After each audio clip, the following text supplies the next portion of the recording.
Bismillahirrahmanirrahim. Assalamualaikum warahmatullahi wabarakatuh. Assalamualaikum warahmatullahi wabarakatuh.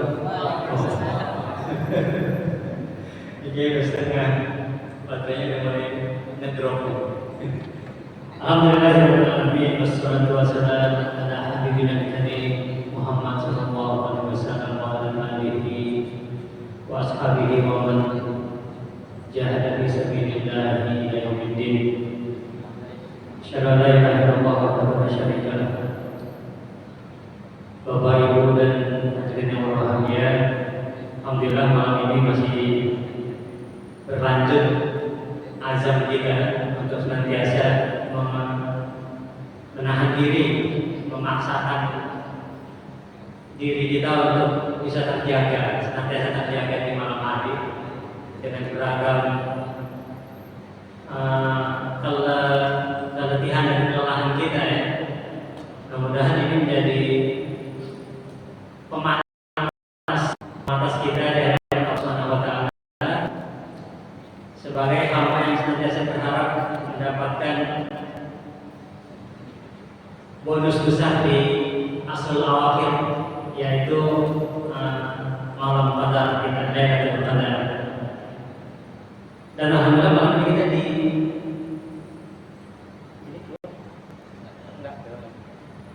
ditemenin sama yang lagi pendidikan di lapangan. Sempat dengan bola malam-malam Lailatul Qadar dengan bola. Luar biasa. Kita doakan semoga mereka juga mendapatkan Lailatul Qadar insyaallah. Amin ya rabbal alamin. Bapak Ibu sekalian, ini sebenarnya temanya luar biasa ya. Temanya memang sangat-sangat berat. Tapi saya sekedar mengantarkan saja, memberikan bingkai besarnya bahwa antara Islam, dakwah dan peradaban itu seperti sebuah kesimpulan dari cara pandang kita terhadap kehidupan. Antara Islam sebagai sebuah syariat, sebagai sebuah way of life kita, sebagai sebuah panduan kehidupan untuk umat manusia rahmatan lil alamin. Kemudian dakwah sebagai sebuah proses amaliyahnya, pelaksanaan menuju apa yang menjadi visi besar dari Islam itu sendiri, the message-nya itu. Dan peradaban adalah itu buahnya. Kalau menurut contoh yang agak ekstrim begini, di Gua Hiro sebagai awal dari risalah langit, misi Nabi yang terakhir ini turun sebagai sebuah misi besar umat manusia. Maka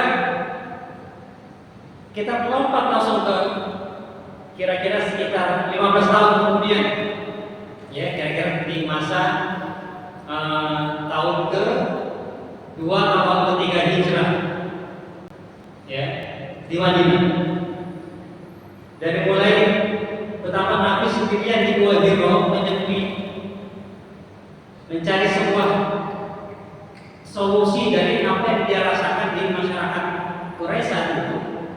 Kegalauan yang akhirnya nanti, galaunya Nabi itu sampai menjadi sebuah momentum untuk perubahan dunia secara keseluruhan. Maka itikaf itu adalah momentum kita untuk masuk Gua Hiro sebenarnya. Kita berkontemplasi, mencoba mencari esensi kehidupan. Maka uzlahnya kita tuh setiap asal awal Ramadan itu momen untuk kita, sebagaimana Rasul menjadi sebuah jawab dari banyak pertanyaan yang berkelibat di benak beliau ketika menghadapi masyarakat Mekah saat itu.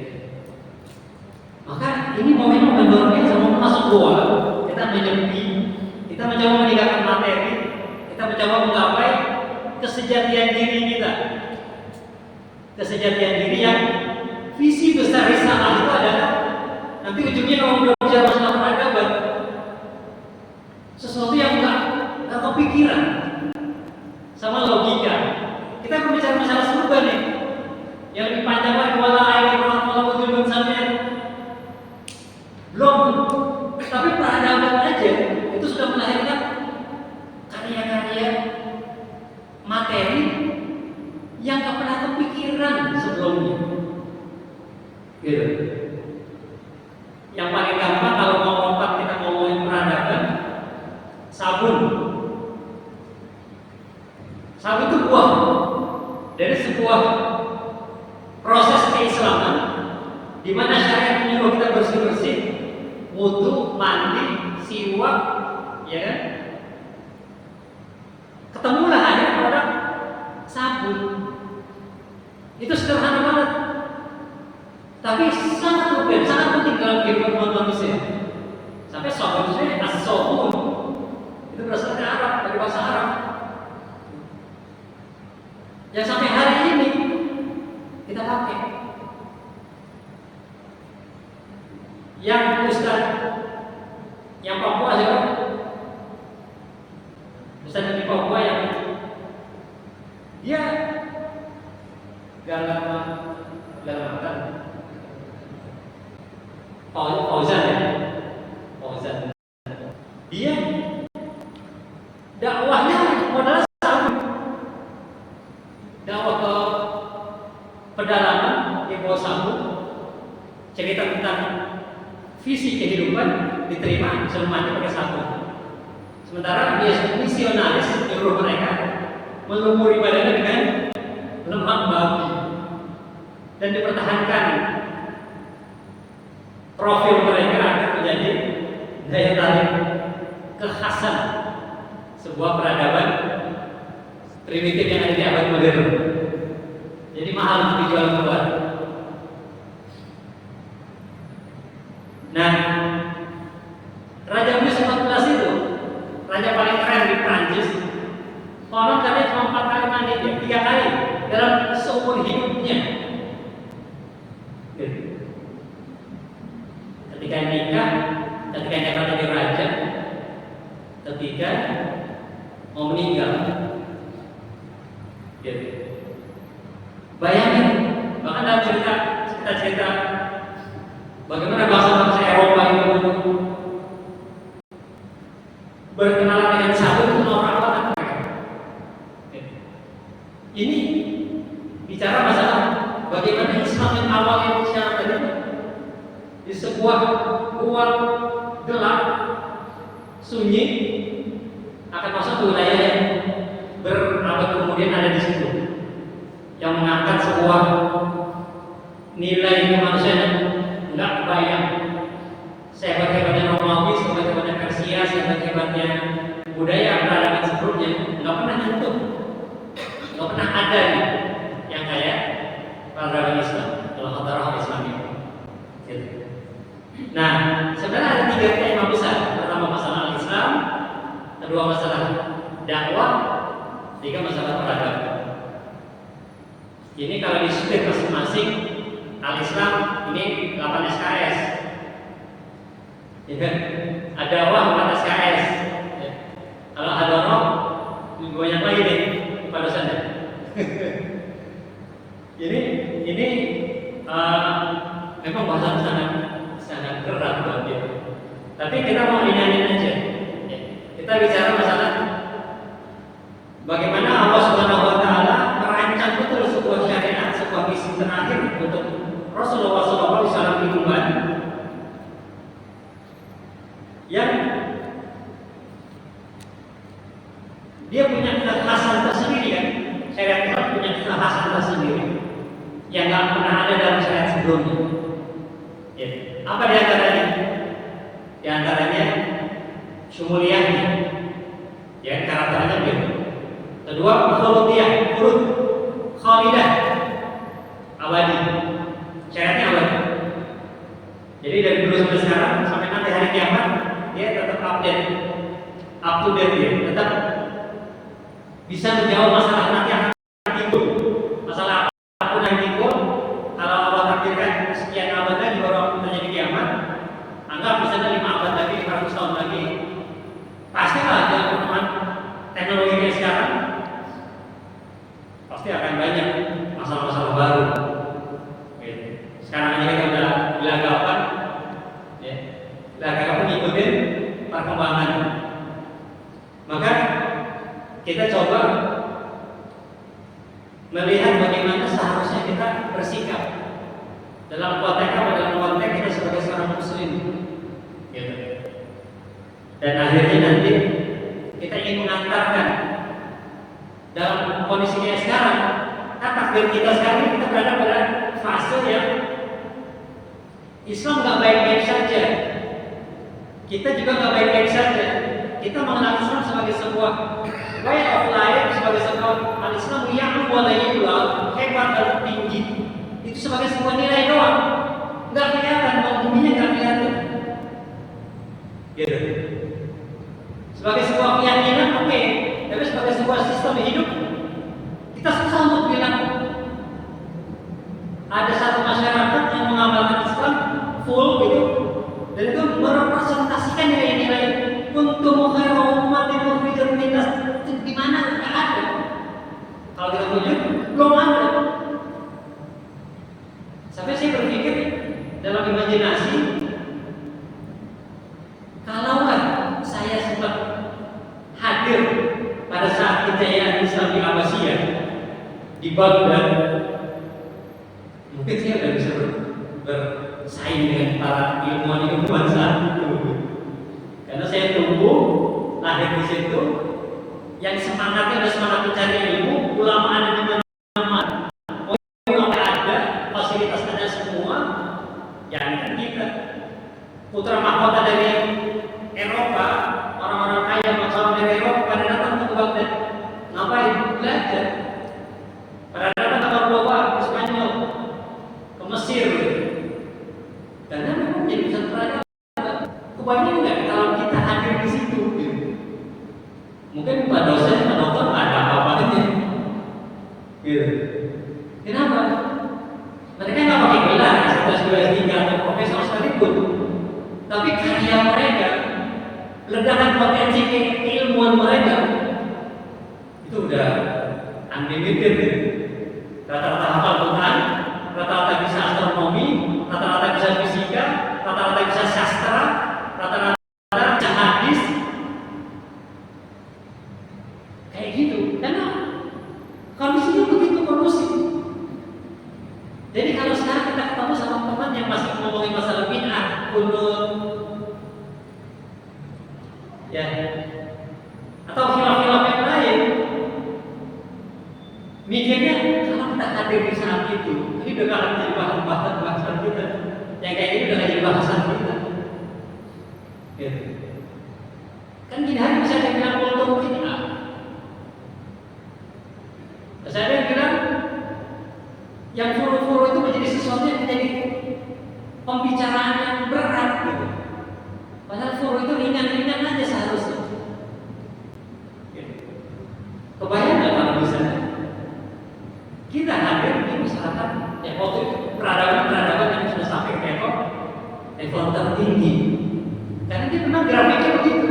Ketika ayam mendahului habitat, teori siklus peradaban kan begitu. Ya.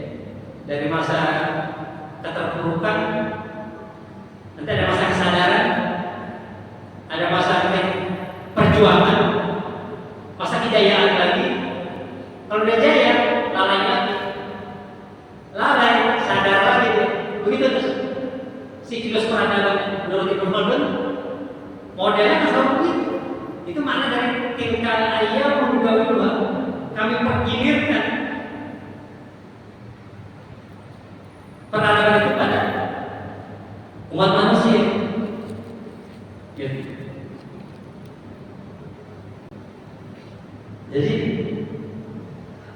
pastikan kita tetap berada pada posisi yang kita punya masa lalu yang luar biasa, dan sekarang membuat apa yang membuat mereka tinggi itu ada di tangan kita juga. Al-Quran sama, nggak ada perubahan. Ya nanti bagaimana takdir menggiring kita, ya, ini menjadi sebuah hasil, ya, dari sebuah pemahaman kita. Ya. Kan kalau kita ada meyakini, kalau kerangka berpikir kita memahami Islam sebagai sebuah konsep hidup, bukan sekedar sebuah ritual peribadatan, bukan sekedar sebuah kewajiban yang dipaksakan, yang menggugurkan kewajiban kita sholat, kita haji, tapi kita nggak mampu menangkap esensi yang setiap pesan-pesan dalam untuk kehidupan kita di situ. Ya, kita akan memperlama proses keterpurukan aja. Karena seharusnya kalau cara berpikir kita benar terhadap Islam, tentang Islamnya, kita akan sampai ke kesimpulan saya harus berdakwah. Saya harus berdakwah. Dan kalau dakwah, pemahaman dakwahnya benar, kerja dakwahnya benar, target dakwahnya benar, dia akan mengalami hasil sebuah peradaban dalam skala personal. Mungkin maknanya memang menjadi lebih sederhana, tetapi kehebatan sebuah nilai pemahaman Islam yang benar, caranya benar, aplikasinya benar, maka buahnya di dalamnya juga benar. Itu dapat. Gitu. Contoh misalnya, kan kalau peradaban itu sebenarnya maknanya makna budaya. Kalau mundur sedikit, kalau kita berpikir Islam, diatur Islam, maka potensi berpikir kita itu kan menjadi sebuah hasil yang namanya budaya, hasil kerja kita, hasil kerja manusia yang tahu secara sadar itu. Kalau orang primitif belum mengenal apa-apa, dia bisa bikin tombak dari batu, dia bisa bikin alat masak, ketemu api, prosesnya lama banget. Kalau sudah pakai ilmu, lebih cepat tuh. Dari mulai tungku sampai sekarang kompor listrik, kompor gas, kompor listrik, dan seterusnya. Nah, kalau kita Islam, maka produk yang akhirnya lahir dari kita itu, karena tuntutan membantu orang, tuntutan membuat sebuah apa istilahnya amal yang nanti bisa dipakai oleh banyak orang yang menjadi pahala untuk kita, itu secara psikologis membantu kita untuk optimal membuat sesuatu, gitu. Kayak gitu sebenarnya tuh dalam para ilmuwan zaman keemasan itu, segala potensi yang ada dia lakukan, segala macam semuanya dia lakukan dalam berbagai bidang, karena memang potensinya keilmuannya, skill dasarnya sudah tidak dapatkan, akhirnya kita bisa. Nah, kalau kita memahami Islam sebagai sebuah manhaj, sistem hidup, manhajul hayat, kemudian kita diatur di situ, karena Islam itu mengatur kita menjadi sebuah menjadi seorang yang punya visi tentang kehidupan. Dirubah, habitnya dirubah. Dia harus disiplin waktu, harus peduli, dia harus bisa menahan marah, dia harus apa?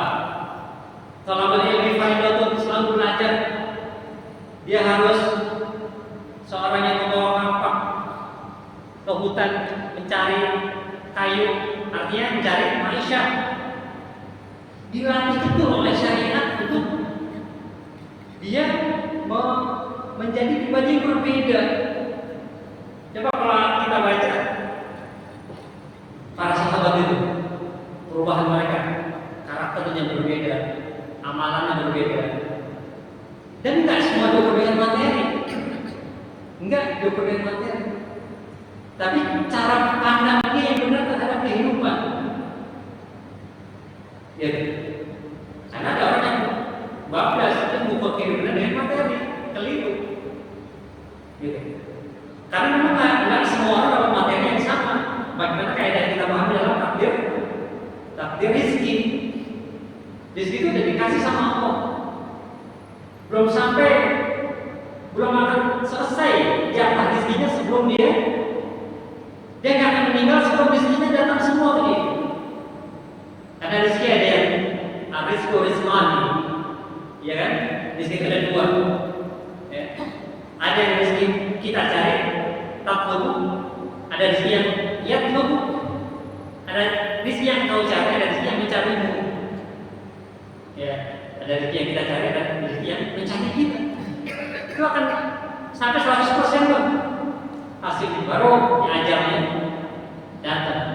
Jadi malaikat pemberi rezeki sama malaikat mencabut nyawa, dia selalu CS-an kan. Malaikat maut, kamu jangan duluin saya dulu ya, ini belum selesai nih. Pada selesai, malaikat maut, udah beres nih, jangan kabut. Kayak gitu.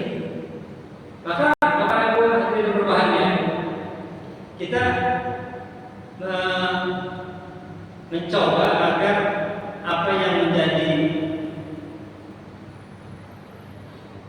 pemahaman kita terhadap sebuah manhajul hayat Islam ini kita paham betul dan kita menjadi orang yang akhirnya masuk ke rotasi dakwah. Karena kaidahnya memang begitu. Kullukum ra'in wa kullukum mas'ulun ra'in. Utubillahi rabbika bil hikmah wa taqwa minkum ummatun yad'una ilal khair wa man ahsanu qawlan mimman da'a ila Allah. Itu kaidahnya. Sehingga kesimpulannya apa? Kesimpulannya wajib. Pada ilal huda falahu ajrun mislu ajri fa'ili dan seterusnya, banyak banget. Kesimpulannya sederhana, dakwah itu wajib. Dan berarti pertanyaan berikutnya seperti apa model aktivitas dakwah ini? Jawaban bukan begini, bukan cuma begini ngomong di mimbar tabligh. Tapi kembali ke mana yang tadi? Khairun nasi anfa'uhum linnas. Kalau ada seorang relawan, dia masuk ke pelosok, dia membantu masyarakat muslim di pelosok sana, nggak ada berita, nggak ada sinyal, nggak ada modal, tapi dia bekerja dalam sepi, dalam ketulusan jiwa, membantu mengajarin anak-anak di pelosok sana, ngajarin petani, meracik formula pupuk yang mereka bikin sendiri dan seterusnya, sampai kemudian itu tumbuh, anak-anak yang menjadi pintar dan seterusnya.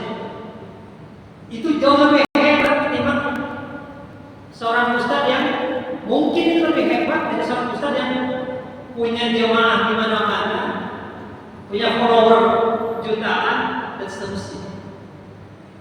Jadi bisa begitu maknanya.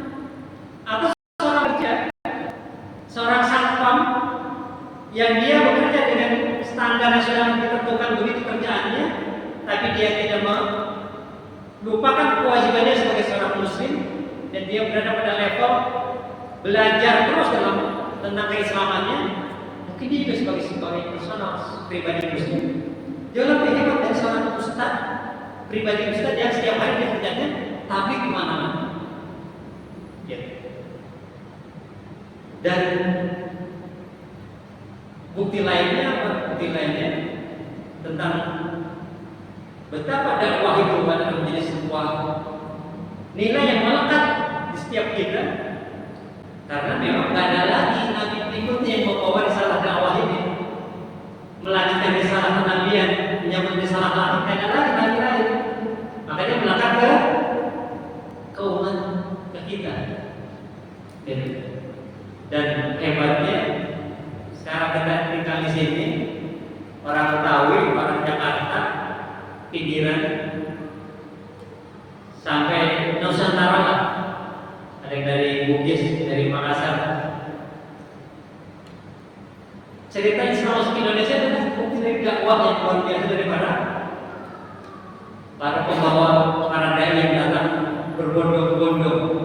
Mereka datang berbondong-bondong mencari lahan baru, mencari mantu, objek dakwah untuk mereka dakwahi. Dan cerita tentang Wali Songo adalah salah satu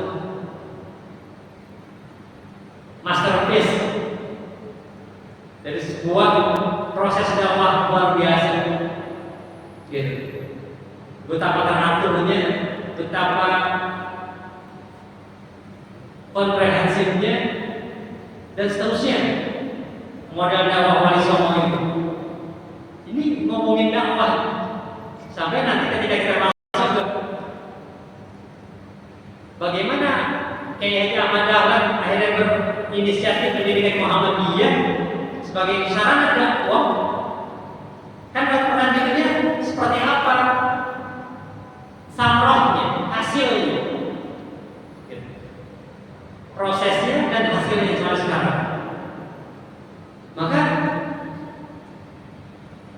kalau ada orang-orang yang nggak senang dakwah, nggak senang Islam, dibilang bahwa Islam berdakwah dengan kekerasan, dengan peperangan, karena mereka nggak bisa punya peluru untuk nembakin kita dalam artian secara isu, kecuali hoak yang kayak gitu yang dia sebar. Padahal yang melakukan itu justru mereka. Bagaimana hebatnya imperialisme itu menghancurkan tatanan dunia, khususnya Afrika dan Asia serta Amerika Latin. Hancur. Bagaimana dakwah masuk ke Afrika Utara, dakwah masuk ke Asia Tengah, dakwah masuk ke Nusantara. Sama kaidahnya. Kaidahnya apa? Kalau personal, dia pribadi mengenal Islam, maka dia menjadi orang yang hebat, keren, mulia, tinggi, pinter. Maka dalam skala yang masif, yang banyak juga begitu, dia akan menjadi umat yang tinggi. Nah, tinggal kita ini sekarang umur 50 tahun, umur 40 tahun, umur 60 tahun, ada yang 70 tahun lebih. Kita punya karya apa? Dalam keberislaman kita punya karya apa? Atau amalan gacauan kita apa? Yang bisa kita berbangga nanti di hadapan Allah Subhanahu wa Ta'ala. Gitu. Ibnu Sina sampai sekarang sudah amal jariah. Buku kondomnya itu, buku tentang kesehatan bisa menjadi rujukan. Ibnu Khaldun punya karya yang sampai sekarang masih jadi rujukan sebagai bapak sosiologi.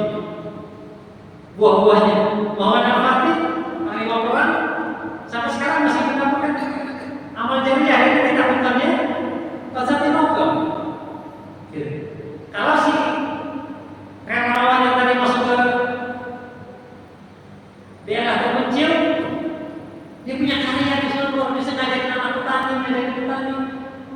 Hasil kebaikan dalam dunia saya itu dia dapat. Kalau kita pernah ngajar murid 10 tahun jadi guru, ada 10 angkatan yang di tangannya lah anak itu mendapatkan pelajaran membaca Al-Quran. Maka berbahagialah, mudah-mudahan itu menjadi salah satu amal jariah dari ratusan ribu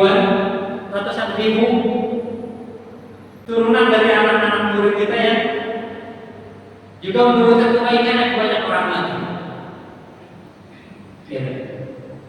Dan kita berharap ini menjadi sebuah kekuatan kita. Ya. Pertama, Ramadan ini mengingatkan kita untuk menjadi mengenali kesejatian diri kita.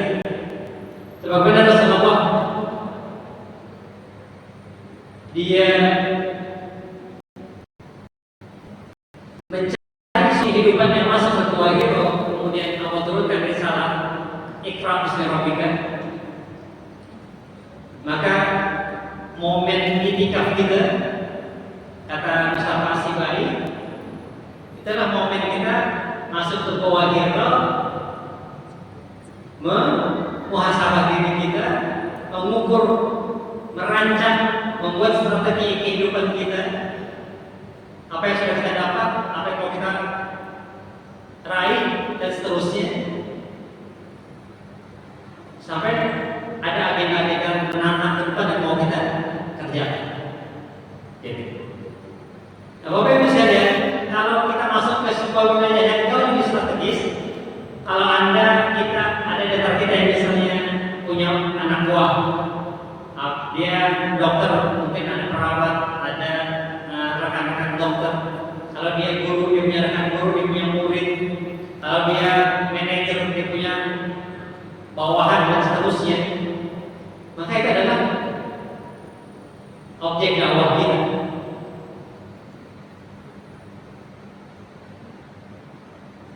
Dan bisa kita hitung, kalaupun hasilnya mau kita hitung, itu mungkin perlu butuh waktu lama. Tapi hitungan kita adalah hitungan prosesnya. Berapa orang yang saya kasih link YouTube yang bagus? Kalau kita mau nyebar video dakwah, berapa orang setiap hari kita mau sebar itu? Kalau ada rekan kerja di kantor kita yang mau kita ingatkan tentang sholat duha atau apapun, hadir ke kajian, itu adalah bagian proses kita yang sederhana, tapi nilai dakwahnya besar. Ya. Kajian bisa dari kemarin kan sampai nggak bisa pindah kajian tentang surat Al-Asr, surat Al-Ma'un, surat Al-Fajr, sampai mereka matang, sampai mereka ada amaliyahnya, ada actionnya, ada aumnya dari komunitas-komunitas pengajian ini. Kan bisa diturunin tuh, pengajian bapak-bapak apa nih, actionnya nih, ibu-ibu apa nih, pengajian pemudanya apa, bisa berupa kerja sosialnya, bisa berupa kerja untuk peningkatan kapasitas kita, atau memang kerja ekonomi. Apa nih kira-kira yang bisa kita kembangkan? Dan masjid ini kan menjadi sebuah pusat kita. Mencoba agar yang sampai oleh Ustaz Ali kemarin juga kita mau mulai juga. Masjid bukan sekedar tempat sholat, Baitullah, tapi masjid juga Baitul Quran, tempat belajar, gitu. Jadi kita udah mulai masuk juga nih ke proses belajar Quran di masjid, gitu. Atau kalau mau belajar di rumah, nyetor di masjid. Di masjid ada guru yang siap dari restoran misalnya. Atau memperbaiki bacaan taksim kita. Karena TPA-nya masih bicara kan? TPA-nya ada. Nah buat jemaah-jemaah kayak kalau kita, nah itu harus buat agenda ini. Syukur-syukur nanti seperti yang disampaikan kemarin, imam kita juga sudah punya sertifikasi sanad dari Syekh Ibrahim, dari Syekh apa? Biasanya kalau sanad di Indonesia ada sanad ke 35, 36 gitu. Sampai nyanat sampai ke Rasulullah. Udah panas banget kalau musim Muhammadiyah ini, semoga ini seramai ini, ini kita semakin variasi. Baitullah, tempat sholat, tempat ibadah. Bahkan kalau ngambil istilah jawabannya, bukan sekedar tempat sholat, bukan sekedar nyolatin orang mati di bawah masjid. Yang lebih penting apa? Nyolatin orang hidup. Gitu. Dari satu sab jadi 2 sab, jadi 3 sab, jadi 4 sab, jadi 5, jadi 6, jadi penuh. Itu artinya kan yang orang hidup. Ngajak orang keluar untuk sholat di masjid. Di dakwahnya beliau gitu. Jamaah masjid tetangga. Karena kalau di Jogokarian dia punya data penduduk Jogokarian karena disebut kelurahan. Datanya ada, data yang kami masjid ada di dia. Ya. Jadi kayak teman-teman dari jemaah tadi kita pakai, Pak, masjid Pak sholat subuh. Jadi seperti itu. Baitul Mu'am, Baitul Quran, Baitul Muamalah. Mesti dikit Baitul Muamalah. Jadi memang yang kita info juga banyak teman-teman aktivis musik kayak Jogokarian. Sekarang udah banyak turunan yang banyak musik lain. Tapi kalau Jogokarian memang luar biasa improvisasi aktivitas masjidnya ya. Setiap komunitas selalu ada dikasih ruang bagi mereka. Waktu masih rame-ramenya pencipta akik, batu akik, dibikin napak akik di situ. Ada gerindanya, ada macam-macam ring yang bisa dari yang murah sampai yang perak. Dibikinin kayak gitu. Jamaah semua, bahkan orang yang nggak kenal, nggak pernah ke masjid, orang luar Jogokarian, di situ ada nama batu akik yang paling mantap, datang di situ, diajak sholat. Ada komunitas mancing mania, ada komunitas sepeda. Jadi ini juga pintu-pintu untuk merekrut jamaah. Boleh tidur nginep di situ. Jadi dia punya kamar khusus untuk para musafir. Gitu. Kalau sampai 3 hari masih gratis, sebelum 3 hari bayar. Ada tarifnya yang murah, ada yang mahal. Ada yang AC, ada yang kipas angin, ada yang kipas bambu. Jadi benar-benar jadi pusat, benar-benar jadi pusat kegiatan. Orang kalau kemalaman nyari masjid, karena dia tahu di situ ada tempat untuk dia bermalam. Kalau di bawah masjid ada tulisan dilarang tidur, kalau dia dipersilahkan tidur. Ada teh hangat, ada kopi, kalau di pojok sana ada di lokalisasi ini. Ini dakwah, orang tertarik. Jadi sekali lagi kita bicara masalah dakwah, bicara masalah tablik,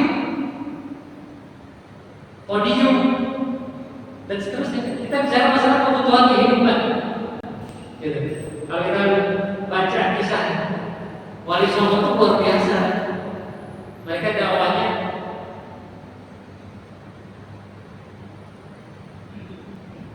ngeduluin memenuhi kebutuhan masyarakat sebelum dia diajak dakwah. Gitu. Jadi memenuhi kebutuhan masyarakat dulu, baru dakwah. Itu kan hampir 90% yang terima. Karena memang sudah direncanakan dakwah itu. Nah, ibu sekalian, hadirin yang Allah Subhanahu wa taala, ini salah satu bagian saja agar kita memahami pemahaman Islam yang benar tadi, kita masuk ke wilayah berikutnya untuk beraktivitas dalam aktivitas dakwah dalam makna yang saya jamaah masjid at-taqwa. Saya kira mau ngapain, itu dia bisa melakukan sesuatu yang nanti bisa dikoordinasi oleh DKM. Beragam potensi jamaah yang bisa diberdayakan untuk masyarakat sini atau untuk masyarakat lain. Jadi seharusnya idealnya kalau sekarang data jumlah 2 sab, 3 sab, maksudnya 3 sab, oke, 3 sab paling ya untuk harian. Tapi ini 3 sab panjang loh, lumayan. Tapi saya yakin DKM belum punya data tentang jamaah. Siapa yang punya usaha, siapa yang bingung nyerahin zakatnya, siapa yang bisa membantu ajarin desain grafis, siapa yang bisa membantu memodalin UKM kecil yang mungkin di bawah 10 juta dan seterusnya. Itu perlu, itu penting. Nah, masih menjadi kayak gitu. Maka hitungan berikutnya adalah dalam secara kuantitas tahun depan yang ikut itikaf 2 kali hari ini, jemaah tetap harian tahun depan kita targetin nambah 2 shop yang permanennya. Kan kalau kita punya target nambah jemaah 2 shop itu berarti ini berapa? Se berapa? Ada kan? 20 30 berarti 60. Kita ngejar 60 orang yang menjadi jemaah tetap masjid. Kira-kira mampu nggak Pak Ketua? Asal-asal lah bisa, karena banyak orang asli sini yang belum rajin ke masjid. Itu target gitu. Apalagi kalau ada data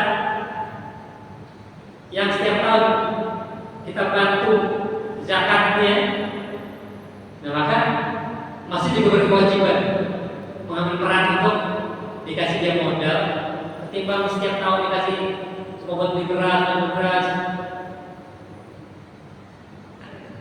Kita cari dari jemaah yang punya pinjaman lunak, kita kasih dia modal, nggak cuma modal, nanti diajarin sama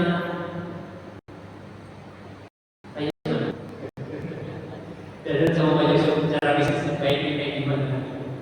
Diajarin sama yang kayak gitu kan enak gitu ya. Anak muda di sendiri kita berapa ya masih nganggur gitu. Dan seterusnya. Itu dakwah kultural itu. Kita menjawab banyak masalah yang ada di masyarakat kita. Ada di mana? Ada di masjid. Jadi masjid ini luar biasa banyak daerah masjid, karena ada yang daerah masjid yang mau ngajar anak-anaknya ini pintar banget, dia senang. Ada yang daerah masjid karena ada rapat untuk membuat sebuah perencanaan baksos ke daerah mana gitu dibuat. Ada yang semangat datang ke masjid karena dia mau ketemu gurunya dari sisi murid. Bukan begitu, orang-orang semakin senang ke masjid antara ada satu akidah penting selain daripada yang sholat masjid. Iseng di masjid, iseng di rumah. Isengnya di rumah, datangnya ke masjid, ada sudah tempat kopi gitu di sana. Nanti Pak Lukman bikin kafe yang bisa ngutang, yang murah. Bahkan kalau ide saya nih mungkin ya, tapi mungkin bisa dimatang ya. Pojokan dikasih saung ala kadarnya atau mau bagaimana terserah. Biar ojol pada ngumpul di situ. Kita taruh buku, kita taruh Quran di situ, kita kasih fasilitas dispenser. Jangan tadi ya, kita tukang kopi berapa? Dilayani mereka punya tempat. Begitu azan, salat dulu Pak. Gitu. Anak-anak muda ini bikinin meja pingpong. Yang nggak pengen ke masjid, pengen main pingpong. Tapi ketika azan, kita salat dulu yuk. Dan itu banyak yang bakalan hebatnya gitu. Ada pemuda pecinta alamnya, ada ibu-ibu ngundang chef dari mana ibu-ibu belajar masaknya. Jadi banyak banget model kayak gitu. Nah, kalau misalnya dengan kita punya sekolah, ini lebih keren lagi, udah semi ilmiah kan? Ya. Karena kalau bicara masalah dakwah, kita bicara masalah kaderisasi. Kalau mau jujur, kita sekolah kita belum banyak melakukan sisi ini. Buktinya apa? Buktinya masih kesulitan nyari yang mau melanjutin visi dan pesan Muhammadiyah buat masyarakat. Kalau Pak Lukman bilang SD SMA ada sekitar 900-an, 1000 lebih, kurang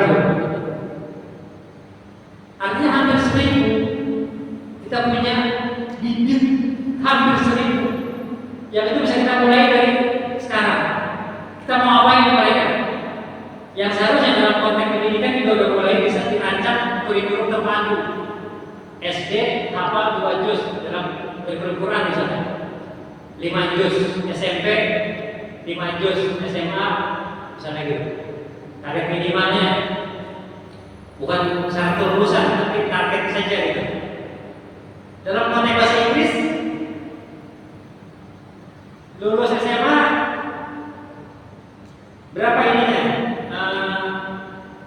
Apa bahasa Inggris? TOEFL-nya 600 gitu. Itu kan ini udah formal kan, bikin formal. Kalau nanti bicara masalah kaderisasi, target namanya. Saya kemarin dengan ceramahnya Ustaz Dani bicara masalah 7 filosofi Muhammadan. Saya tanya ke beliau, Ustaz, ini masuk ke Muhammadiyah? Karena saya perasaan belajar ke Muhammadiyah nggak pernah ketemu sama gini ya. Gitu. Ada, cuma kan disebarkan nggak berupa turunan langsung gitu. Selama ini cuma dengan begitu aja, ternyata ada buku, udah ada buku kayak gitu, belum tahu gitu. Kan keren banget gitu. Termasuk ini nih, saya ingin jadi Arkom, baru tahu hari ini pedoman hidup Islami warga Muhammadiyah. Dan ternyata ini keren. Kalau orang Muhammadiyah pegang ini, diamalin ini 2 sampai kali kata negatif kurang gitu. Bisa jadi 4. Ternyata di sini diikat, Pak. Dia terikat, teman-teman. Terikat. Nih saya bacain nih. Pimpinan pusat Muhammadiyah berkewajiban dan bertanggung jawab untuk memimpinkan pelaksanaan pedoman hidup baru. Pelaksanaannya harus dilaksanakan ternyata. Pedoman hidup Islami warga Muhammadiyah mengikat seluruh warga, pimpinan dan lembaga yang berada di lingkungan masyarakat Muhammadiyah. Ini mengikat, artinya wajib punya, wajib baca, wajib amalin, dan dievaluasi ada evaluasi di sini. Jadi untuk yang lebih enak lagi, udah ada yang kerjain. Berarti masuk besok PRM beli buku sejumlah yang punya KTK, sebarin sosialisasi, evaluasi, dan seterusnya. Nanti kita lihat. Ternyata udah ada, kontennya udah ada. Ini sebagai contoh saja. Jadi kita bicara masalah dakwah, sekali lagi pasti kita bicara menjadi ceramah, bentukkan ceramah kajian. Itu nggak salah, kita butuh. Walaupun memang yang butuh itu kan memang yang ada datang ini. Yang di luar yang lebih banyak, yang harus juga kita sentuh dakwahnya dan sentuhan yang berbeda. Nah, kalau nggak, yang perlu juga saya sampaikan di sini. Kalau kita bicara masalah memahami Islam dengan visi yang benar, kita punya strategi dakwah yang benar, maka kita berhak mendapatkan peradaban lahir dari masjid ini. Kan kalau skala kecil nulis buku, hasil-hasil kreasi atau kreativitas seseorang yang dia pakar di bidangnya. Kalau semakin kuat nanti, semakin banyak, maka peradaban itu adalah kumpulan dari hasil budaya, kebudayaan yang ada. Bisa dia di sini. Mungkin saja kita nggak tahu hasilnya apa, tapi kita punya kontribusi membuat pancang sebuah kebudayaan, sebuah peradaban lahir dari aktivitas sosial keagamaan di masjid ini. Cita-citanya harus begitu. Misalnya kita buat misi besar untuk ranting BJ Timur, menjadikan BJ Timur sebagai desa yang baldatun thayyibatun wa rabbun ghafur. Itu kan sudah termasuk dalam dalam pesan dakwah Muhammadiyah. Kita kesini skala desa. Itu juga butuh turunan, butuh kreasi, pemikiran, ide-ide, strategi yang menguras energi dan totalitas kita. Intinya apa nanti? Kita lagi membuat sebuah mesin amal jariah kita. Jadi kita mau mewariskan ke anak-anak kita sistem yang nanti mereka pakai, yang itu menjadi amal jariah kita.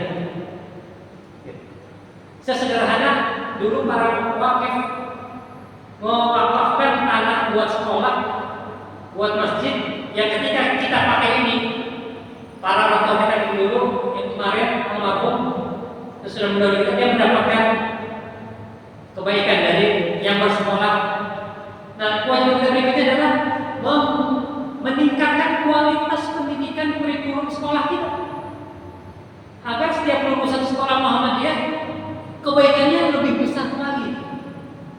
Dan kita ikat mereka secara ideologi, keimanan, emosional dengan masjid ini. Sehingga alumni-alumni Muhammadiyah secara berkala dia pulang ke masjid ini. Setidaknya setiap bulan dia nanya rekening masjid, saya mau ngirim dana karena dia sudah jadi manajer di perusahaan A, karena dia sudah menjadi pengusaha di kota B, dan seterusnya. Jadi saya yakin dulu juga para ulama kita bicara masalah dalam besar itu dari ngomong dari rapat-rapat kecil. Gitu. Wali Songo itu juga begitu, kerja besar mereka yang hasilnya luar biasa itu dimulai dari rapat-rapat. Ya, kalau kata Ustaz Salim Afilah itu, kenapa malam Jumat? Kalau saat sekarang dikesankan malam yang penuh dengan kengerian, seram, dan seterusnya, karena itu buat kehancuran karakter, ya kalau bahasa personal itu, menghancurkan sebuah budaya yang tumbuh waktu itu. Ketika perang Diponegoro selesai, maka semua kultur budaya-budaya keislaman yang kental di Jawa itu dihapus dengan sebuah semboyan. Kalau yang menjadi orang Muslim tinggalin budaya Jawa, kalau yang di Jawa tinggalin syariat Islam. Dikotomi langsung. Maka malam Jumat yang tadinya menjadi malam para wali berembuk rapat, para santri ngaji, itu menjadi malam yang penuh dengan binatang-binatang melata, susah ngesot, sundul bolong, jadi serem. Jadi Wali Songo itu produknya Islamisasi Jawa dalam jangka waktu yang sangat singkat. Islamisasi Jawa. Dan parahnya ketika perang Diponegoro selesai, kalah, hancur, tatanan itu hancur, dirubah sampai sudah yang kita kenal sekarang, yang peninggalan yang punya tubuh itu. Makanya tadi saya bilang, kalaulah kita punya imajinasi, kita hadir di masa kejayaan Batu Usmani, pengangguran yang pengen nikah dibiayai oleh negara, dibeliin rumah, dibeliin kuda, dikasih kerjaan. Ketika dia mau mencari marbot masjid, syaratnya hafal Quran, bukan imam. Marbot masjid syaratnya hafal Quran, hafal berapa hadis, bisa 3 bahasa asing. Imam lebih hebat lagi syarat, dan itu biasa, yang kayak gitu biasa. Kenapa? Karena kualitas bangsa berimajinasi hadir di saat kejayaan Islam itu ada. Yakin 99,9% kita berada pada posisi potensi kita meledak juga sama dengan mereka. Kenapa? Nggak bisa ngapa-ngapain, tapi cuma menang ikut. Suasana ada pada waktu itu. Gitu. Jadi kalau kita pernah dengar Imam Syafi'i hafal Quran umur 7 tahun, kita mikir dulu, sejak saya mikir begitu, ini 7 tahun hafal Quran, gue udah segede gini, juz amat belum selesai juga. Ternyata kemudian saya ngajar di Darul Fikri SMP, murid saya lulusan dari Kudus hafal Quran. Dan ternyata cerita teman saya ketika saya ke Subang di Asifah itu, tadi kalau di sana di Kudus itu para di beberapa pesantren Quran, ngejeprah yang kayak gitu, ngejeprah tuh banyak banget anak-anak kecil yang sudah pada hafal Quran. Saya ingin bilang apa? Depok nggak ada yang kayak gitu dulu ya, sebelum sekarang ramai. Tapi di Jawa beberapa tempat itu sudah terbiasa anak kecil hafal Quran, anak kecil hafal ribuan hadis. Maka kebayang nggak kalau itu kerjaan pada saat kejayaan Islam gitu, yang ilmuwan-ilmuwannya meledak-ledak, semuanya bisa astronomi, semuanya bisa matematika, semuanya bisa tafsir, semuanya hafal Quran.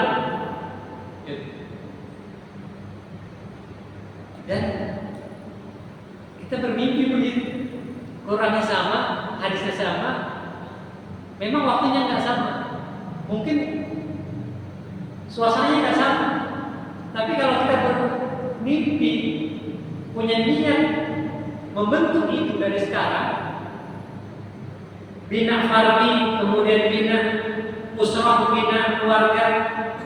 Kemarin Ustaz Adi sudah memandu kita dengan bina mujtama jadi fil Madinah, membangun masyarakat baru di Madinah.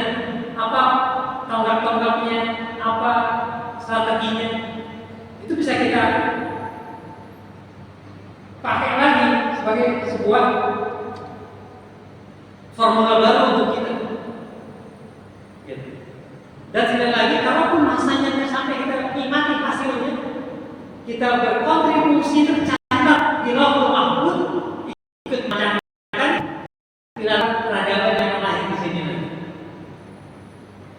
Ini udah ada bangunan megah, lingkungan banyak, ramai, hutan yang nggak pernah kepikiran akan ada kehidupan aja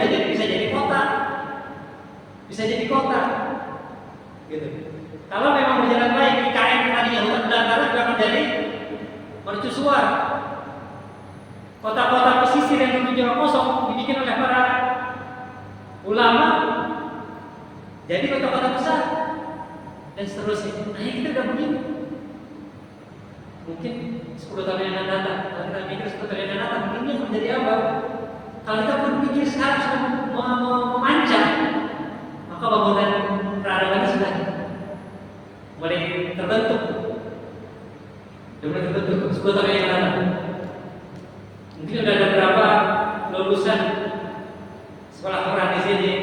Kita ada punya formula kurikulum di sekolah yang keren, yang lulusannya sudah bisa melambang mana-mana, yang nanti kita punya data alumni SMP, SMA ini yang ada di penjuru dunia, di universitas terkenal yang bisa berkontribusi buat dakwah kita dan seterusnya.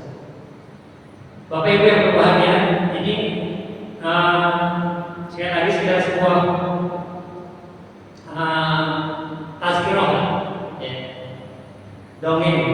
ngedongeng tentang bagaimana sebuah peradaban itu hadir, ada, kita bentuk, ya. Abu Sa'ad bin Abi Waqqas ketika lagi ngumpul-ngumpul di Madinah, dia cerita tentang dulu ketika di Baikon 3 tahun Bani Hashim nggak boleh makanan masuk dalam, orang-orang nggak boleh masuk, orang dalam nggak boleh keluar. Dia cerita bagaimana dia menginjak sesuatu yang agak lunak-lunak, dia nggak tahu itu apa tuh, dia pukul dia makan. Dia cerita bagaimana dia makan kulit-kulit, batang-batang pohon, daun-daun, sampai ketika BAB nggak beda sama BAB yang kambing. Ketika kemudian dia cerita, sekarang udah pada jadi gubernur, yang kemarin tersiksa itu makan, udah pada jadi gubernur mereka dengan pintu-pintu harta dunia yang luar biasa.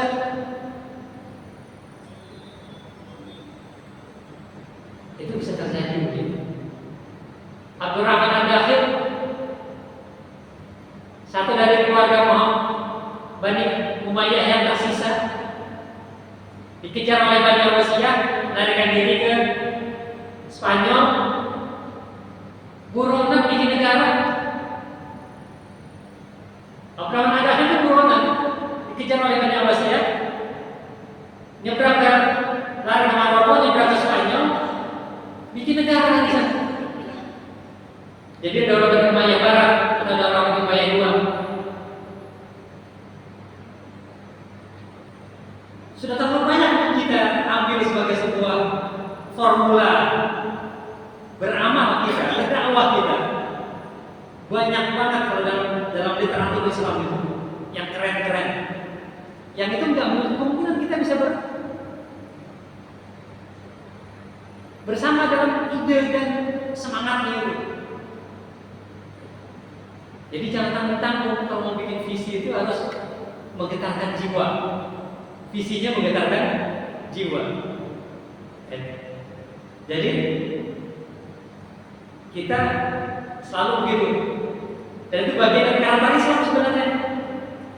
Bagaimana Muhammad Al-Fatih Pasal Nobel juga begitu ceritanya. Ya, doktrin tentang mimpinya Utsman. Ya, apa? Sultan pertama dari Turki Utsmani. Sehingga insya Allah apa yang kita mulai di masjid ini, karena memang secara agak terbuka juga baru tahun ini kan, di pengumuman ya, mulai 3. Ini benar-benar permulaan yang baik buat kita dan akan jadi saksi.